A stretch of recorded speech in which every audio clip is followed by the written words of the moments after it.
if we're learning about the Khmer Rouge, then we need to learn about Pol Pot, Cambodia, and Khmer Rouge, right? Like that's like the trifecta that we're interested in. Kissinger too, he'll come up, I'm sure. So here we've got this guy, styling hard, right? Pol Pot.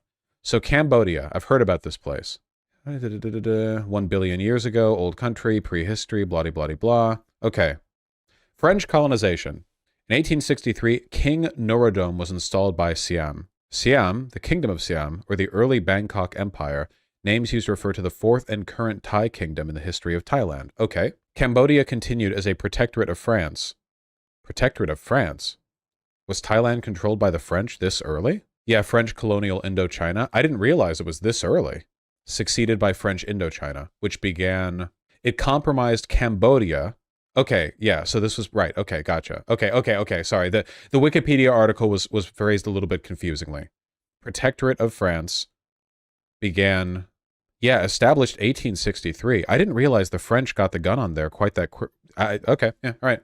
My mental image of French Indochina was that it began like right before 1900. I didn't realize it was as early as 63. Okay, well, one thing at a time. Between 1874 and 1962, the total population increased from just under 1 million to 5.7 million. After King Norodom's death, France manipulated the choice of king, and Sisawath, Norodom's brother, was placed on the throne. The throne became vacant in 41 with the death of Monivong. Sisawath's son and France passed over Manawarath, feel too independently minded. Instead, Norodom Sihanouk, a maternal grandson of King Sisawath, was enthroned. The French thought young Sihanouk would be easy to control. Under the reign of King Norodom Sihanouk, Cambodia gained independence from France on the 9th of November. Oh, well, that's nice. We got independence. That's cool. Formerly part of the Khmer Empire. What is that? Hold on. Hindu-Buddhist Empire in Southeast Asia. Oh, wow, this is like old. 802 to 1431. Okay. So Khmer has to refer to an ethnic group then. Khmer Prince Jayavarman II declared himself universal ruler. That's bold. Dude, Southeast Asian leaders love to do this shit, man. I know we do too. But terms like universal ruler, very cool. Very cool. I am actually literally the sun, you know? In 1955, Sihanouk abdicated in favor of his father to participate in politics and was elected prime minister. Oh, that's nice. We're doing some democracy stuff. Upon his father's death in 1960, Sihanouk again became head of state, taking the title of prince, or maybe not. As the Vietnam War progressed, Sihanouk adopted an official policy of neutrality in the Cold War. They allowed the Vietnamese communists to use Cambodia as a sanctuary. Dun, dun. Kissinger, feeling the hairs stand up on the back of his neck, and a supply route for their arms and other aid to their armed forces fighting in South Vietnam. In December 1967, Washington Post journalist Stanley Carnot was told by Sihanouk that if the U.S. wanted to bomb the Vietnamese communist sanctuaries, he would not object unless Cambodians were killed. Interesting. To give them, like, sanctuary in his country and then to go, yeah, dude, you can kill them if you want, just don't kill our guys. The same message was conveyed to U.S. President Johnson's emissary Chester Bowles in January 68. Public Sihanouk refuted the right of the U.S. to use airstrikes in Cambodia. The 26th of March, he said, these criminal attacks must immediately and definitively stop. On the 28th of March, a press conference was held. Sihanouk appealed to the international media. I appeal to you to publicize abroad this very clear stand of Cambodia. That is, I will, in any case, oppose all bombings on Cambodian territory under whatever pretext. Nevertheless, the public pleas of Sihanouk were ignored and the bombing continued. So what, he privately was like, yeah, you can bomb us, and then publicly was like, yeah, no, don't? What a weirdo. Okay. Weird. Weird thing to do. Weird vibes. While visiting Beijing in 1970, Sihanouk was ousted by a military coup by Prime Minister General Lon Nol and Prince Sisawath Sirik Matak. Once the coup was completed, the new regime, which demanded that the Vietnamese communists leave Cambodia, gained the political support of the United States. The North Vietnamese and Viet Cong forces, desperate to retain their sanctuaries and supply lines from North Vietnam, launched armed attacks against the new government. The king urged his followers to help in overthrowing this government, hastening the onset of civil war. Okay? The Khmer Rouge rebels began using him to gain support. From 1970 to 1972, the Cambodian conflict was largely won, like the number one between the government army of Cambodia and the armed forces of North Vietnam. Is that a typo? As they gained control of Cambodian territory, the Vietnamese communists imposed a new political infrastructure, which was eventually dominated by the Cambodian communists, now referred to as the Khmer Rouge. Okay, so Sihanouk was a political opportunist who wanted power no matter what. He allowed the communists to move through his country, but then didn't want to get on the bad side of the U.S., so said, yeah, you can bomb them if you want, but then publicly said, oh no, please don't bomb us. While he was away, there was a coup that was led by his underlings, and he, that is Sihanouk, fought back against that coup in large part through Khmer Rouge rebels. And the Khmer Rouge was the name given to members of the Communist Party of Kampuchea, the CPK, and by extension to the regime through which the CPK ruled Cambodia between 1975 and 1979. The name was coined in the 60s by then Chief of State Norodom Sihanouk to describe his country's heterogeneous communist-led dissidents with whom he allied after his 1970 overthrow. Okay, he went to France a lot for spa holidays. Yeah, people love to do that. The Khmer Rouge army was slowly built up in the jungles of eastern Cambodia during the late 1960s, supported by the North Vietnamese Army, the Viet Cong, the Pathet Lao, Lao People's Liberation Army, Laos, okay, communist group in Laos, all right, and the Chinese Communist Party. Although it originally fought against Sihanouk, the Khmer Rouge changed its position and supported him following the CCP's advice after he was overthrown in a 1970 coup by Lon Nol, who established the pro-American Khmer Republic. Okay, all right. People are switching sides all over the fucking place here, man. Jesus Christ. Okay, so the United States supported this military coup, even though the previous leader that they were coupping said privately that we could continue to bomb them. So I guess the United States just got fed up with that guy before too. I get, like, so this is like chaos agent territory, right? Like, Norodom Sihanouk was trying to play both sides and failed. And on the advice of the Chinese Communist Party, the Khmer Rouge ended up allying with him because he wanted to fight against the American-backed military coup. Okay, that makes sense. It's just like, Jesus Christ. Despite a massive American bombing campaign, Operation Freedom Deal, love that, against them, the Khmer Rouge won the Cambodian Civil War when they captured the Cambodian capital and overthrew the Khmer Republic in 1975. Following their victory, the Khmer Rouge, which were led by Pol Pot, Nguyen Che, Leng Sari, Son Sen, and Khieu Samphan, immediately set about forcibly evacuating the country's major cities. In 1976, they renamed the country Democratic Kampuchea. The Khmer Rouge was highly autocratic, totalitarian, and repressive. Many deaths resulted from the regime's social engineering policies and the Moha Laut Plo, probably not pronouncing that correctly, an imitation of China's Great Leap Forward, which caused the Great Chinese Famine. The Khmer Rouge's attempt at agricultural reform through collectivization similarly led to widespread famine, while its insistence on absolute self-sufficiency, including the supply of medicine, led to the death of many thousands from treatable diseases such as malaria. Imagine being that close to China and wanting to be self-sufficient. I mean, even North Korea relies on China. The Khmer Rouge regime murdered hundreds of thousands of their perceived political opponents, and its racist emphasis on national purity resulted in the genocide of Cambodian minorities. Summary executions and torture were carried out by its cadres against perceived subversive elements or during genocidal purges of its own ranks between 75 and 78. Ultimately, the Cambodian genocide, which took place under the Khmer Rouge regime, led to the deaths of 1.5 to 2 million people, around a quarter of Cambodia's population. In the 70s, the Khmer Rouge were largely supported and funded by the Chinese Communist Party, receiving approval from Mao Zedong. It is estimated that at least 90% of the foreign aid which was provided to the Khmer Rouge came from China. The regime was removed from power in 79 when Vietnam invaded Cambodia and quickly destroyed most of its forces. How quickly the tables turn. The Khmer Rouge then fled to Thailand, whose government saw them as a buffer force against the communist Vietnamese. The Khmer Rouge continued to fight against the Vietnamese and the government of the New People's Republic of Kampuchea until the end of the war in 89. the Cambodian governments in exile, including the Khmer Rouge, held on to Cambodia's UN seat with considerable international support until 1993, when the monarchy was restored and the name of the Cambodian state was changed to the Kingdom of Cambodia. A year later, thousands of Khmer Rouge guerrillas surrendered themselves in a government amnesty.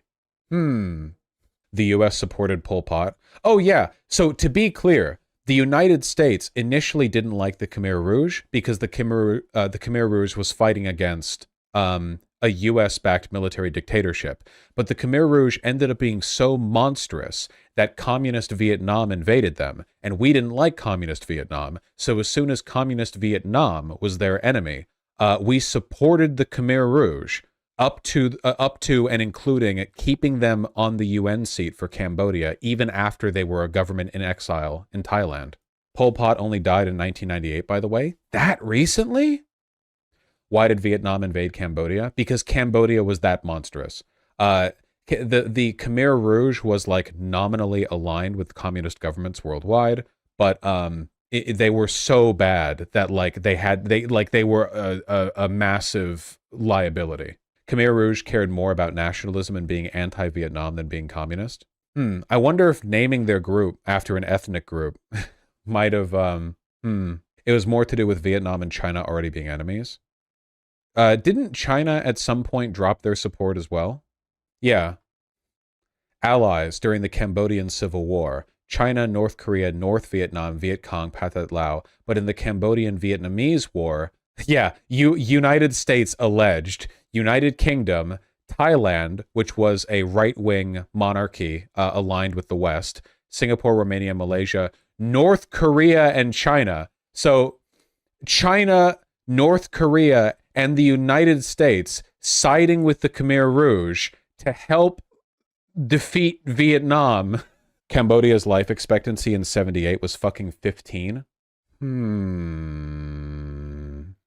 So the most basic summary is that at first, people thought that the Khmer Rouge was communist, so they were supported by communist groups and opposed by the US. But then it turned out the Khmer Rouge were fucking insane, so the alignment shifted a little bit. Of course, the greatest ally of the Khmer Rouge was Noam Chomsky, who publicly denied the atrocities of the regime. China invaded Vietnam to protect the Khmer Rouge. Yet China's invasion of Vietnam happened after Vietnam's invasion and occupation of Cambodia. So Vietnam invades Cambodia because Cambodia has gone fucking sicko mode, which leads America to support the Khmer Rouge against Vietnam, and also leads to China invading Vietnam because wouldn't they have multiple... I feel like China would have reasons for and against doing this. So Khmer Rouge responds to a military coup. They're in favor of the prince, and America doesn't like them because they want their own military dictatorship. But then we support them when Vietnam invades. Was Vietnam unironically the good guy for most of the 60s to 80s? Vietnam was more of a good guy than most other players in the region. That's not the reason China invaded. What was the reason China invaded? Yeah, wait, I want to know. Surprise invasion of northern Vietnam. Vietnam invaded because ethnically Vietnamese Cambodians were a major target of the genocide. The genocide was creating a refugee crisis in Vietnam, and the Khmer Rouge planned to invade and annex the Mekong Delta. Okay. Then why would China invade Vietnam? More of a regional power conflict? Okay, so the prince in Cambodia tried to play both sides and suck up and play neutral and suck up to both sides. But while traveling, there was a military coup backed by the US. The military coup was fought against by the Khmer Rouge, which was previously against the prince, but was now against the military coup because they were Western-backed. When the Khmer Rouge eventually won, they turned out to go completely sicko mode and killed like 5 billion people.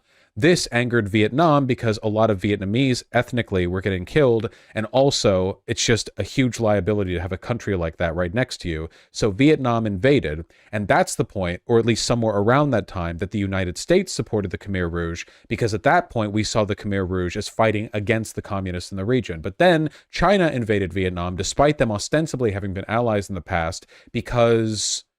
What? Because of opportunism? Because Vietnam's army was elsewhere? Was that it? Was that the only reason? They did that just because Vietnam's army was elsewhere? Vietnam was pro-Soviet and the Sino-Soviets. But yeah, I know that. But like that doesn't necessarily justify fucking invasion. Like, did China just invade Vietnam because they took the Soviet side of things? Who's more evil, Kissinger or Pol Pot? Kissinger, because Kissinger supported Pol Pot, but Pol Pot didn't support Kissinger. So like, it's like a descending hierarchy of evil. China has always had irredentist reasons for doing this, Vaush. Vietnamese ethnology, cultural identity, built in foundation of millennia, resisting Chinese domination and hegemony. It's why Vietnamese people don't hold a grudge against the US and hate China more. Yeah, but then what justifies China's invasion? The conflict lasted about a month. I mean, it wasn't a huge invasion. Its punitive mission had been accomplished. Vietnam continued to occupy Cambodia, which means China did not achieve its goal of dissuading Vietnam from involvement in Cambodia. Why did China care that much about the Khmer Rouge staying in power? Read the article. We already have a lot of stuff to read. Hold on. China, Khmer Rouge relations. Okay. Communist China supported Maoist Khmer Rouge against Lon Nol's regime, which nationalist China had ties with during the Cambodian Civil War and its takeover of Cambodia in 1975. Mao Zedong also had good relations with Norodom Sihanouk. This guy's on every team. What the fuck? Oh, yeah, dude. You know, fucking America, Mao Zedong, just this guy is just in every fucking border. Yeah, playing every angle.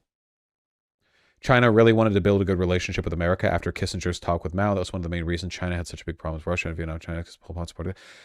Was it really just because of the Sino-Soviet split? Like that was actually, was that why China was so like non-committal in their invasion of Vietnam? It only lasted a month and they just gave him a little boop on the nose.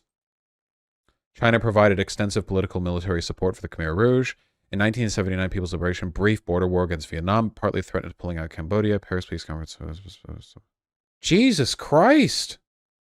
They were China's proxy. Khmer Rouge was basically a Chinese puppet state. Ugh. Keep in mind, China was insane at that time. They all were. What's the point of having a puppet state who decimates their own population? Yeah, if anything, you'd think they'd consider the Khmer Rouge to be like a fucking liability, but... And then it became a Vietnamese puppet state. Okay, whatever Vietnam did to Cambodia could not have been worse than what Pol Pot did to it. We'll learn about that in a second. But like, with what was going on in Cambodia prior to that point, like basically any change is a good one. A meteor striking Cambodia would have led to an improvement. Like, it's nothing... Jesus. Soviet Union cut off all the support, especially technology, when it came to cooperation with China. So China needed some kind of someone to help them with agriculture and technology. How much could the Khmer Rouge possibly help them with cultural and whatever? Okay, hold on. You mean the U.S.? Oh, okay. The regime was removed from power in 1979 when Vietnam invaded Cambodia and quickly destroyed most of its forces. The Khmer Rouge then fled to Thailand, whose government saw. Okay, we saw this. In 1996, a new political party called the Democratic National Union Movement was formed by Leng Sari, who was granted amnesty for his role as the deputy leader of the Khmer Rouge. The organization was largely dissolved by the mid-1990s and finally surrendered completely in 1999. In 2014, two Khmer Rouge leaders, Nguyen She and Khieu Samphan, were jailed for life by a United Nations-backed court, which found them guilty of crimes against humanity for their role in the Khmer Rouge's genocidal campaign. Man, cool. Man, I really fucking hate the fact that articles on the Khmer Rouge have a section, our influence of communist thought, you know? This is what I mean. This is why when you're arguing with people about socialist ideals, you never use the term communism or socialism, and please, God, don't defend China or the Soviet Union. Like, Jesus fuck. The thing that bothers me, too, is that, like, there are so many awful regimes out there that don't have influence of capitalist thought put in there. Because communism is the aberrant one. So if communist like influence is present, that's like a unique addition that gets its own section. Whereas if there's a dictator that uses market economic forces to terrorize people, then it's like, oh yeah, well they just did that. Yeah, of course, everyone's capitalist. So yeah, you know, yeah, it doesn't help that communists tend to be ideologues and they actually like advocate for communism in a way that capitalists don't. Capitalists just do capitalism. Very rarely do capitalists do like, they write books on like capitalist thought, you know? But yeah, just frustrating. There's a lot to celebrate about Vietnam, Skynet. It's just a shame that the most like vocal advocate for Vietnam in the online left is a like fascist nationalist who lies about it. Many of the regime's characteristics, such as its focus on the rural peasantry rather than the urban proletariat as the bulwark of revolution. Oh, we know the Khmer Rouge takes issues with the cosmopolitan urban proletariat. Oh, we'll find. Its focus on perceived common sense over technical knowledge appear to have been heavily influenced by Maoist ideology. I've said it a million times before, and I'll say it again. Maoism is just fascism. I swear to God, dude, the cultural tenets of Maoism are literally just like bit for bit fascism. The deliberate irrationality, the obsession with cultural purity, like absolutely psychotic. Was Hitler a capitalist? Yes. The term privatization was literally coined because of the Third Reich and its economic policy. However, the Khmer Rouge displayed these characteristics in a more extreme form. Additionally, non-Khmers who comprised a significant part of the supposedly favored segment of the peasantry were singled out because of their race. According to Ben Kiernan, this was, quote, neither a communist proletarian revolution that privileged the working class, nor a peasant revolution that favored all farmers. One of the regime's main characteristics was its Khmer nationalism, which combined an idealization of the Angkor Empire and the late middle period of Cambodia with an existential fear for the survival of the Cambodian state, which had historically been liquidated during periods of Vietnamese and Siamese intervention. Spillovers of the Vietnamese fighters in the Vietnam-American War further aggravated anti-Vietnamese sentiments. The spillover of Vietnamese fighters from the Vietnamese-American War further aggravated anti-Vietnamese sentiments. Imagine being in fucking Cambodia and complaining about refugees, dude. You're shit fucking... Are you really that worried? Hold on. What did Cambodia look like in the 1950s? You really think that, like, Vietnamese refugees are gonna, like, detract from your economy? Actually, I just made myself very sad. In 20 years, Pol Pot will kill a quarter of the population of the place that contains this city. Actually, it's some pretty interesting architecture. I won't pretend to know a damn thing about Cambodian history, of course. I mean, I'm sure they have a very rich culture. I just am aware that they are not the richest country, materially speaking. I think they mean a spillover of violence. That would make sense. That makes sense. High-res image. This is all the pixels they could afford in Cambodia in the 50s. Anti-Vietnamese pogroms during the 1970s, some historians say. The Khmer Rouge targeted a particular group of people, among them Buddhist monks, ethnic minorities, and educated elites. Once in power, the Khmer Rouge explicitly targeted the Chinese, who supported them the whole time, the Vietnamese and the Cham minority, and even their partially Khmer offspring. The same attitude extended to the party's own ranks as senior CPK figures of non-Khmer ethnicity were removed from leadership despite extensive revolutionary experience and were often killed. A Vietnamese official called the Khmer Rouge leaders Hitlerite fascists. A Vaushite out of time. Thank you, and also true. While the General Secretary of the Kampuchean People's Revolutionary Party, Pen Sovan, referred to the Khmer Rouge as a draconian, dictatorial, and fascist regime.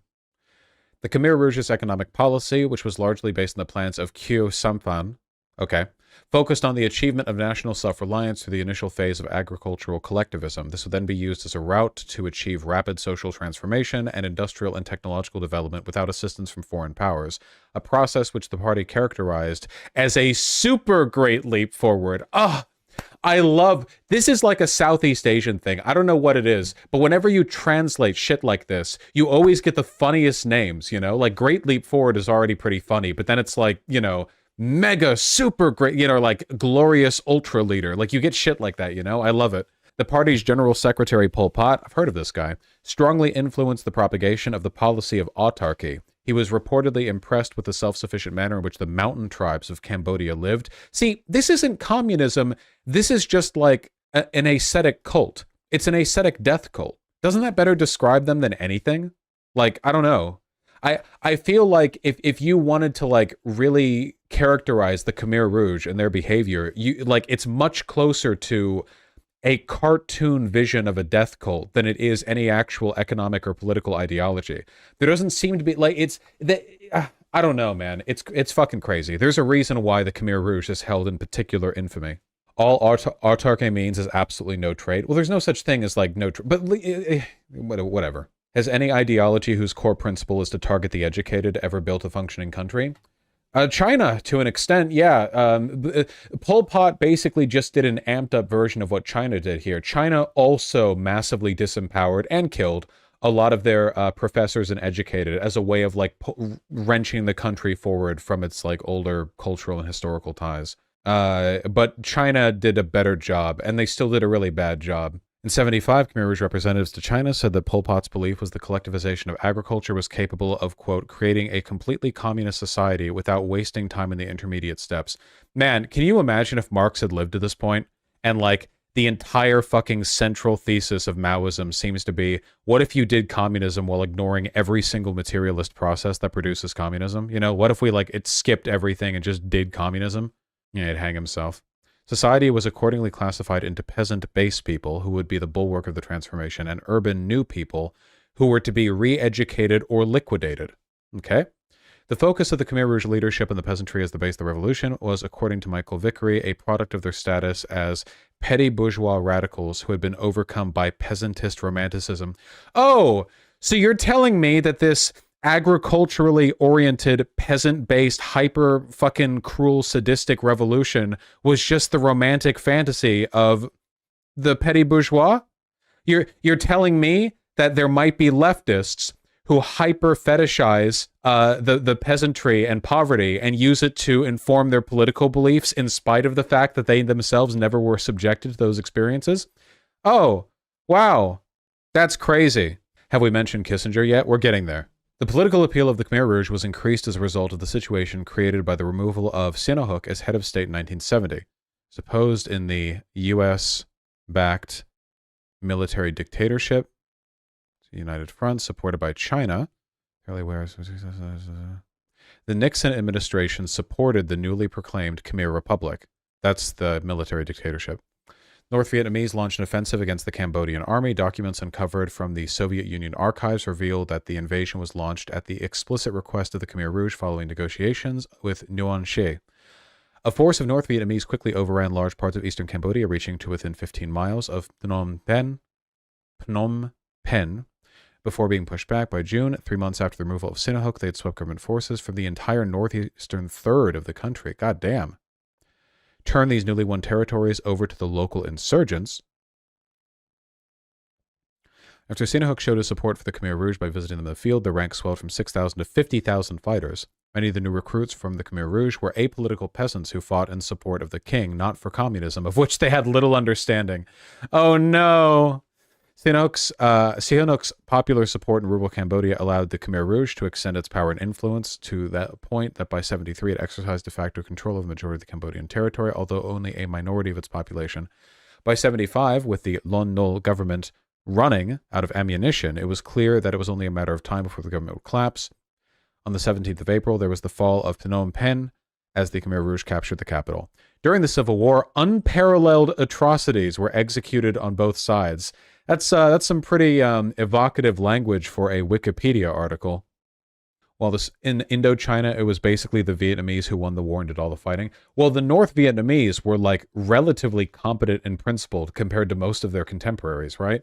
Like, I've criticized Ho Chi Minh plenty, but in terms of like fighting ability and how much they give a shit, I feel like they were probably one of the betters in the region. Foreign involvement. According to Ben Kiernan, the Khmer Rouge would not have won power without U.S. economic and military destabilization of Cambodia. It used the bombings, devastation, and massacre of civilians as recruitment propaganda as an excuse for brutal radical policies and the dispersion of moderate communists and Sihanoukists. Whoa! U.S. indiscriminate bombing creating more insurgency in the region than was present before? That's crazy. Aerial view of bomb craters in Cambodia. Think of how many bombs must have been dropped for just a random like farming patch like this to be this pockmarked. Pol Pot biographer David P. Chandler wrote the bombing had the effect the Americans wanted. It broke the communist encirclement of Phnom Penh, but also accelerated the collapse of rural society and increased social polarization. U.S. So a bunch of people are arguing over this. Great. By 73, Vietnamese support of the Khmer Rouge had largely disappeared. On the other hand, the CCP largely, quote, armed and trained the Khmer Rouge, including Pol Pot, during the Cambodian Civil War and the years afterwards. In 1970 alone, the Chinese reportedly gave 400 tons of military aid to the National United Front of Kampuchea, formed by Sinahuk and the Khmer Rouge. Vaush, why is it always our fault? What the fuck were we cooking? In fairness, China was just as bad, if not worse. I would say worse. With regards to the Khmer Rouge specifically, China was a much more direct ally. They were right there. They were way more active in helping the Khmer Rouge. And they invaded Vietnam when Vietnam invaded to stop the Khmer Rouge. China was far worse than us here. Democratic Kampuchea was established. During the Cambodian genocide, the CCP was the main international patron of the Khmer Rouge, supplying more than 15,000 military advisors and most of its external aid. See, China was really helping them out. It is estimated that at least 90% of the foreign aid to Khmer Rouge came from China, with 1975 alone seeing $1 billion USD in interest-free economic and military aid, and a $20 million US gift, which was the biggest aid ever given to any one country by China. Man, they're giving the Khmer Rouge all their aid when Cambodia isn't even fighting a war. This was after they had seized power. Literally, like, it's just like, have this for nothing. Like, here you go, just woo, you know? In June of 75, Pol Pot and other officials of the Khmer Rouge met with Mao Zedong in Beijing, receiving Mao's advice and approval. In addition, Mao also taught Pol his theory of continuing revolution under the dictatorship of the proletariat. Great. Yeah, this one's mostly China's fault. High-ranking CCP officials such as Zhang Shunzhao later visited Cambodia to offer help. Democratic Kampuchea was overthrown by the Vietnamese army in January 1979, and the Khmer Rouge fled to Thailand. However, to counter the power of the Soviet Union and Vietnam, a group of countries including China, the United States, Thailand, and some Western countries supported the Khmer Rouge-dominated coalition government of Democratic Kampuchea to continue holding Cambodia's seat in the United Nations, which was held until 1993, to the end of the Cold War. In 2009, China defended its past ties with previous Cambodian governments, including that of Democratic Kampuchea or Khmer Rouge, which at the time had a legal seat in the UN and foreign relations with more than 70 countries. Neat. Life under the Khmer Rouge. The Khmer Rouge carried out a radical program that included isolating the country from all foreign influences, closing schools, hospitals, and some factories. I love taking control of a country and then closing schools, hospitals, and factories, abolishing banking, finance, and currency, and collectivizing agriculture. The closest we ever got to anarcho-primitivism.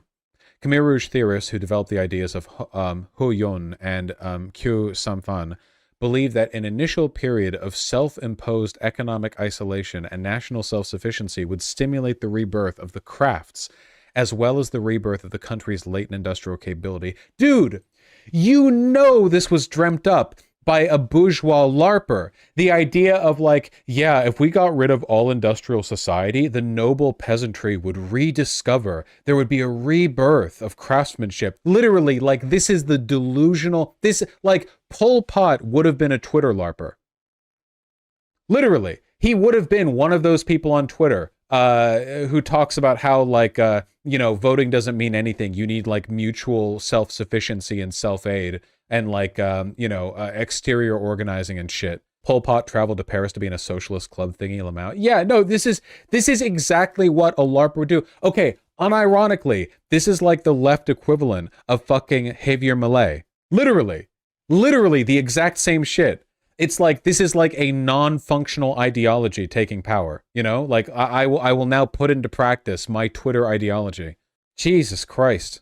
In Phnom Penh and other cities, the Khmer Rouge told residents they would be moved only about 2 or 3 kilometers away from the city and would return in 2 or 3 days. Some witnesses said they were told the evacuation was because of the threat of American bombing, and were also told they did not have to lock their houses, since the Khmer Rouge would take care of everything until they returned. If people refused to evacuate, they would immediately be killed and their homes would be burnt to the ground. We love that civic process. The evacuees were sent on long marches to the countryside, which killed thousands of children, elderly people, and sick people. These were not the first evacuations of civilian populations by the Khmer Rouge, because similar evacuations of populations without possessions had been occurring on a smaller scale since the early 1970s. On arrival at the villages to which they'd been assigned, evacuees were required to write brief autobiographical essays. The essay's content, particularly with regard to the subject's activity during the Khmer Republic regime, was used to determine their fate. Military officers and those occupying elite professional roles were usually sent for re-education, which in practice meant immediate execution or confinement in a labor camp. Those with specialist technical skills often found themselves sent back to cities to restart production in factories, which had been interrupted by the takeover. The remaining displaced urban population, or quote, new people, as part of a regime's drive to increase food production, were placed into agricultural communes alongside the peasant base people, or old people. The latter's holdings were collectivized. Cambodians were expected to produce 3 tons of rice per hectare, whereas before the Khmer Rouge era, the average was 1 ton per hectare. Cool? The lack of agricultural knowledge on the part of the former city dwellers made famine inevitable. The rural peasantry were often unsympathetic or they were too frightened to assist them. Functioning society. Such acts as picking wild fruit or berries were seen as private enterprise and punished with death. Picking wild fruit or berries was seen as private enterprise and punished with death. Now that's real communism. Laborers were forced to work long shifts without adequate rest or food, resulting in many deaths through exhaustion, illness, and starvation. Workers were executed for attempting to escape from the communes, for breaching minor rules, or after being denounced by colleagues. If caught, offenders were taken off to a distant forest or field after sunset and killed. Unwilling to import Western medicine, the regime turned to traditional medicine instead and placed medical care in the hands of cadres who were only given rudimentary training. Yeah, this is the political consequence of the restaurants or counter-revolutionary discourse. This is where it leads, folks. Right here. The famine, forced labor, and lack of access to appropriate services led to a high number of deaths. Khmer Rouge economic policies took a similarly extreme course. Officially, trade was restricted to bartering between communes, a policy which the regime developed in order to enforce self-reliance. Banks were raided, and all currency and records were destroyed by fire, thus eliminating any claim to funds. After 76, the regime reinstated discussion of export in the period after the disastrous effects of its planning began to become apparent. Commercial fishing was banned in 76. Okay? Family regulation. The regulation made by the Angkar also had effects on the traditional Cambodian family unit. The regime was primarily interested in increasing the young population, and one of the strictest regulations prohibited sex outside marriage, which was punishable by execution. The Khmer Rouge followed a morality based on an idealized conception of the attitudes of pre-war rural Cambodia. Marriage required permission from the authorities, and the Khmer Rouge were strict, giving permission to marry only to people of the same class and level of education. Such rules were applied even more strictly to party cadres. While some refugees spoke of families being deliberately broken up, this appears to have referred mainly to the traditional Cambodian extended family unit, which the regime actively sought to destroy, in favor of small nuclear units of parents and children. What is this ideology? If you know how to do anything, we'll kill you. If you pick berries, we'll kill you. Go into the fields. You will all be farmers now. Also, we are hyper-traditionalist and ethnocentric. Thereby, we reject traditional family units and embrace Western nuclear parentage. What are you? Oh, it's Peronism. Oh, you're right. Happy to see the ideology of Perón being carried out so faithfully all the way across the world. It's like they picked out the worst part of every ideology. I've always said that anarcho-primitivism is far more of a fascist ideology than a communist one. Like, Kaczynski was a fascist, you know? He was not, like, progressive in any way. The reactionary desire to return man to their, like, primordial state is not one which is compatible with progressive views on equality and distribution. The natural state of man may not have been, like, as greedy as capitalists want you to believe, but it certainly wasn't fucking equal. So yeah, I mean, in a way that makes sense. I actually feel the next time I argue with somebody who like Tanky defends like Soviet Union or China, I want to ask them how they feel about China supporting the Khmer Rouge. I don't, how do people justify this, man? Dude, what the fuck? The regime promoted arranged marriages, particularly between party cadres, while some academics, such as Mikhail Vickery, have noted that arranged marriages were also a feature of rural Cambodia prior to 1975. Those conducted by the Khmer Rouge regime often involve people unfamiliar with each other, as well as reflecting the Khmer Rouge's obsession with production and reproduction. Such marriages were designed to increase people's dependency on the regime by undermining existing family and other loyalties. It is often concluded the Khmer Rouge regime promoted functional illiteracy. This statement is not completely incorrect, but is often quite inaccurate. The Khmer Rouge wanted to eliminate all traces of Cambodia's imperialist past, and its previous culture was one of them. The Khmer Rouge did not want the Cambodian people to be completely ignorant, as primary education was provided to them. Reduced cultural inflow. Education came to a virtual standstill in democratic Kampuchea. Irrespective of central policies, most local cadres considered higher education useless, and as a result they were suspicious of those who had received it.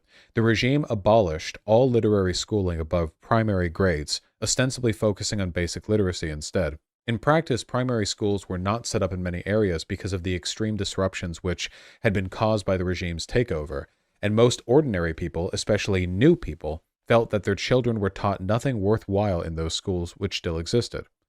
The exception was the Eastern Zone, which until '76 was run by cadres still closely connected with Vietnam rather than the party center, where a more organized system seems to have existed under which children were given extra rations taught by teachers who were drawn from the base people and given a limited number of official textbooks.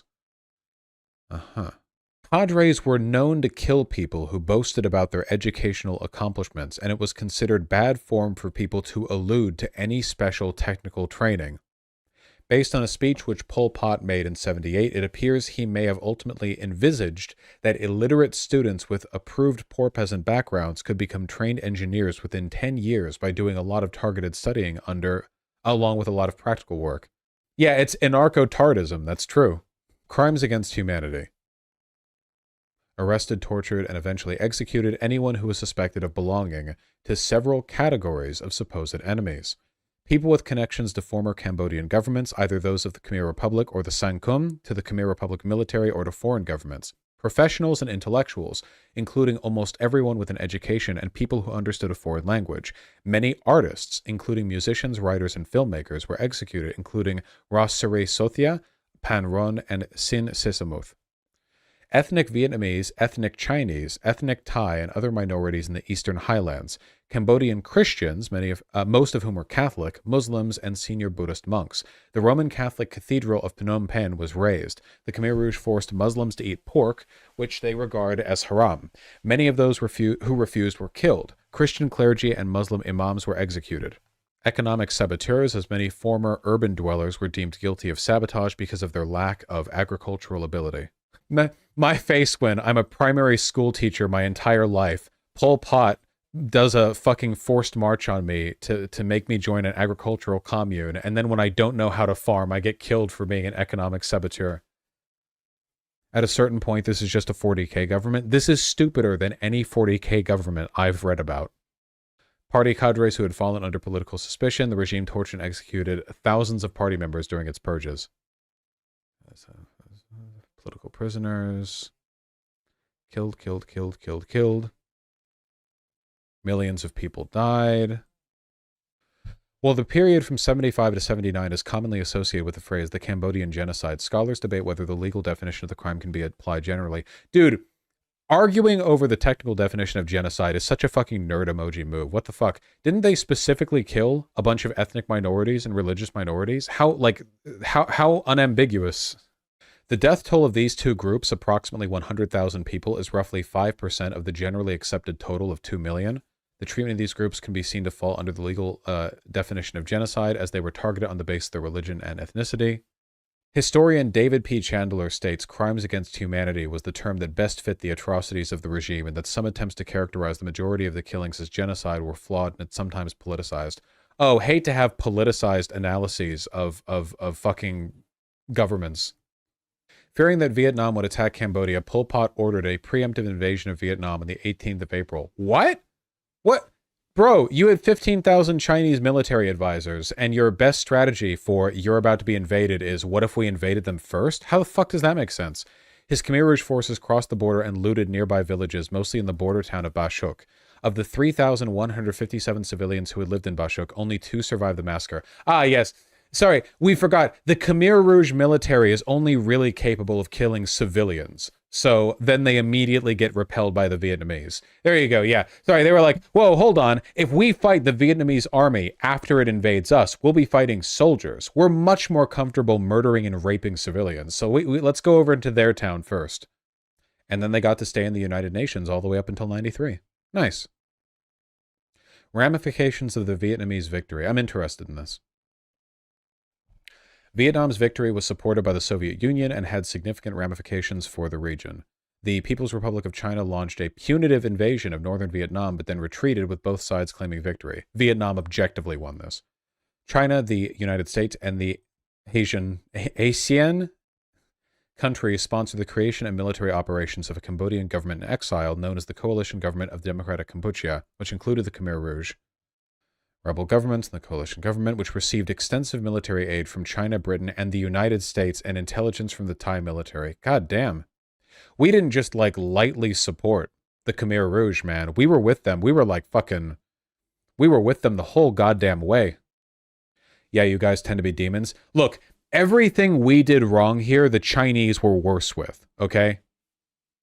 In an attempt to broaden its support base, the, Khmer Rouge formed the Patriotic and Democratic Front for the Great National Union of Cambodia in 79. In 81, the Khmer Rouge went so far as to officially renounce communism. Oh, and they'd been doing so well before that, you know, being a representative of the ideology, of course. And somewhat moved their ideological emphasis to nationalism and anti-Vietnamese rhetoric and said, oh, you're telling me that the ostensibly communist group that was more interested in national supremacy, patriotism, and traditional, you know, family roles would shift away from communism and towards ethnic supremacy and nationalism even more? That's crazy. Some analysts argue this change meant little in practice because, according to historian Kevin Rowley, the CPK propaganda had always relied on nationalist rather than revolutionary appeals. Yep, true. Pol Pot relinquished the Khmer Rouge leadership to Khieu Samphan in 85. However, he continued to be the driving force behind the Khmer Rouge insurgency, giving speeches to its followers. Despite the international community's near-universal condemnation of the Khmer Rouge's brutal rule, a considerable number of Cambodians in Khmer Rouge-controlled areas seemed to genuinely support Pol Pot. Nice. Vietnam withdrew in 89, allowing the Cambodian People's Party government that it had installed there to consolidate its rule and gain sufficient military strength. The pro-Vietnamese Cambodian government and the rebel coalition signed a treaty in 91 calling for elections and disarmament. However, in 92, the Khmer Rouge resumed fighting and boycotted the election. Okay. Ieng Sary led a mass defection from the Khmer Rouge in 96, with half of its remaining soldiers, about 4,000, switching to the government side, and Ieng Sary became the leader of the Pelin province. A conflict between the main... bloody factional fighting among the Khmer Rouge leader, ultimately leading to Pol Pot's trial and imprisonment by the Khmer Rouge. Pol Pot died in 1998. God damn. Khieu Samphan and Nguyen Che surrendered in December 1998. On the 29th of December 1998, the leaders of the Khmer Rouge apologized for the 1970s genocide. Well, better late than never. By 99, most members had surrendered or been captured. By December 1999, Tam Mok and the remaining leaders surrendered, and the Khmer Rouge effectively ceased to exist. Cool. Both demographically and economically, Cambodia has gradually recovered from the rule of the Khmer Rouge regime, but the psychological scars affect many Cambodian families, and they also affect many immigré Cambodian communities. It's also noteworthy that Cambodia has a very young population, and by 2003, 3/4 of Cambodians were too young to remember the Khmer Rouge era. Well, that's what happens when your average life expectancy is like 15, you know? Yeah, what is Cambodia like today? Right now, the Cambodian life expectancy is about 70 years, which isn't, you know, great, but I like this graph right here. Really tells a story right here, you see? Oh yeah, for these 2 years, the average life expectancy was 12 years old. Expectancy or average age? Life expectancy, not average age. The UN designates Cambodia as a least developed country. Ah, cool. Look, it's all Asia and Southeast, Southeast Asia and Africa. That's cool. Cambodia is a member of the UN, considered among the most vulnerable countries to climate change. A lot of that in Southeast Asia too. During the late 90s and early 2000s, reconstruction efforts progressed, which led to some political stability through a multi-party democracy under a constitutional monarchy, although Sen's rule has been marred by human rights abuses and corruption. Facing growing criticism. Oh dear. Authorities continue to ban or disperse most public demonstrations. Politicians and journalists critical of the government face violence and intimidation and are barred from equal access to broadcast media. In addition, the judiciary remains weak and subject to political influence. Sex trafficking of women and children through networks protected or backed by police or government officials is rampant. When will the misandry end? It's always women and children. When are men going to be sex trafficked too? Insane. The government continues to turn a blind eye to fraudulent confiscation of farmers' land, illegal logging, widespread plundering, and national resources. Nice. Cambodia's economy grew rapidly in the 2000s and 2010s as it received considerable investment from infrastructure development support from China as part of its Belt and Road Initiative. A UN-backed war crimes tribunal, the Khmer Rouge Tribunal, sought out to investigate crimes committed during the Democratic Kampuchea period and prosecute its leaders. However, Hun Sen has opposed extensive trials or investigations of former Khmer Rouge officials. Cool. Found guilty of war crimes. Allegations of voter fraud from opposition party, crackdown by government forces. Nice. Severe economic impact with the tourism industry particularly affected due to international travel restrictions. Okay, real. Who is doing tourism to Cambodia? I know like holiday in Cambodia, blah, blah, blah, right? But like, holy shit. They've got lots of historical sites. I'm sure just like, fuck, man. This might just be me being a coward, I guess. I just have like a very low tolerance for the idea of traveling to an unstable country. Sexpats? Okay, let's be fair. A lot of the people traveling there probably just want to fuck a kid, right? Rampant sex trafficking, like incredibly poor country. Sex tourism is a thing. Cheap crack? I don't know, maybe. This Pol Pot guy. Heard a lot about this guy. I gotta say, he really does look like Elon Musk. That is true. It really reaffirms a lot of my previous biases that this guy is like the epitome of, privileged, petty bourgeois elite who romanticizes poverty and thus projects his insane fantasies about what the world ought to be like onto poor people, you know? Born to a prosperous farmer. Oh, wow, that's crazy. A so-called communist leader who would eventually lead his country to ruin actually ended up being quite privileged, and everything that they knew about poverty was sort of, filtered through their biases. Yeah, that's crazy. He was educated at some of Cambodia's most elite schools. While in Paris during the 40s, he joined the French Communist Party. Returning to Cambodia, he involved himself in the Khmer Viet Minh organization, its guerrilla war against King Norodom Sihanouk's newly independent government. Vietnam, nice. What, he spoke French, sus? I mean, he would have been killed by his own party if he wasn't the guy in charge of the party. He probably got a rosy view of farming from being on the family's farm where he never had to work. Yeah, oh yeah, no, fully, yeah, 100%. Prosperous farmer who owned 9 hectares of rice land and several draft cattle. His house was one of the largest in the village. Jesus Christ. Hired poorer neighbors to carry out much of the agricultural labor. Despite his family's prosperous origins, in an interview with Yugoslav television in 1977, he claimed he was born into a poor peasant family. Every fucking time, dude. Literally every fucking time. Hello, it is me. I am principled communist. I romanticize poverty and peasantry. Yes, I was educated on slave estate in French Indochina and went to France for my formal education. Jesus Christ. Every fucking time, dude. Pol Pot was not academically gifted and he was held back 2 years. The ideological origins of anarcho-retardism. Fantastic. He continued to visit Mayak at the king's palace, and it was there he had some of his earliest sexual experiences with some of the king's concubines. Okay, Chad move, though. Being a wealthy fail son, flunking out of school, and then going over to a palace and fucking concubines? Giving them that retard dick? No wonder, that's how he got the confidence to plunge his country into ruin. Truly a man of the people. Why do the elites love to LARP as peasants and poor people? Yeah, this is, You actually notice this so much. Dude, not to like start immediately fucking drafting drama or whatever, but there are so many prominent leftist like YouTube channels and Twitter accounts where they just never mention at any point that they come from a privileged background. You know, there's a lot of like trust fund kiddies who act like they sort of brought up through the struggle. That's why I'm loud about the fact that I was born, grew up in Beverly Hills, I'm well up, blah, blah, blah. Like, I hate those people. I hate that, you know? Got to be straightforward. Why is there a need to LARP as poor? Why not just own it? Because they're crazy ideologues in a lot of cases, because it's all vibes, you know? Pol Pot said he found Marx's denser texts difficult and admitted he didn't really understand them. Is that true? That's so funny. I'm going to end up being a Pol Pot stan from the other way around, because Pol Pot was like me in so many respects. Retarded, didn't like reading, didn't do good in school. I don't know, man. He's kind of appealing to me.